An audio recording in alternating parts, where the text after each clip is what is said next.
காஷ்மீரில் ஈஃபில் டவரை விட உயரமா ஒரு பாலம் கட்டியிருக்காங்கன்னா நம்புவீங்களா? அதுவும் நம்ம இந்தியாவுல ஒரு தென்னிந்திய பெண் தலைமையில. ஆமாங்க, உலகமே வியக்கும் 1178 அடி உயர செனாப் ரயில் பாலம் இப்பதான் திறக்கப்பட்டது.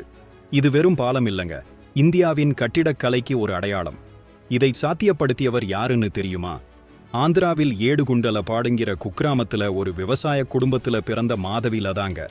ஏழ்மை, சவால்கள்னு ஏகப்பட்ட தடைகளை தாண்டி இப்போ உலகத்தையே திரும்பி பார்க்க வச்சிருக்கிறாங்க.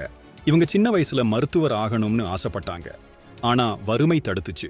அப்பிறகு அரசாங்க பொறியியல் கல்லூரியில சேர்ந்து ஜவஹர்லால் நேரு தொழில்நுட்ப பல்கலைக்கழகத்துல சிவில் இன்ஜினியரிங்ல டிஸ்டிங்ஷன்ல பாஸ் பண்ணாங்க. அவ்வளவுதான்னு நினைக்காதீங்க. என்ஐடி வாரங்கள்ல எம்டெக்ல கோல்டு மெடல், அப்புறம் ஐஐடி மெட்ராஸ்ல பிஹெச்டி, இந்திய அறிவியல் நிறுவனமான ஐஐஎஸ்சில முதுகலை பட்டம்னு படிப்புல பட்டைய கிளப்புனாங்க.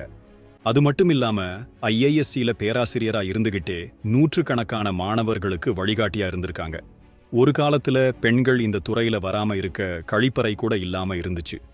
ஆனா அதை போராடி மாத்தி இன்னைக்கு பாதிக்கு பாதி பெண்கள் படிக்க வழிவகுத்திருக்காங்க. நில அதிர்வு, அதீத காற்று, குண்டு வெடிப்பு அபாயம்னு எத்தனையோ சவால்களை கடந்து இந்த செனாப் பாலத்தை கட்டியிருக்காங்க. அதுல முக்கிய புவி தொழில்நுட்ப ஆலோசகரா இவங்க 17 வருஷம் உழைச்சிருக்காங்க. பெண்களுக்கு அதிகம் வாய்ப்பில்லாத ஒரு துறையில இவ்வளவு பெரிய சாதனையை சாதிச்ச மாதவி லதாவை 75 பெண்கள் ஸ்டீம் துறையில் கௌரவிக்கப்பட்டப்ப இவங்களும் ஒருத்தர். இந்த மாதிரி ஒரு சிங்கப்பெண்ணை பத்தி தெரிஞ்சுக்கிட்டது எப்படி இருக்கு? கமெண்ட்ல சொல்லுங்க.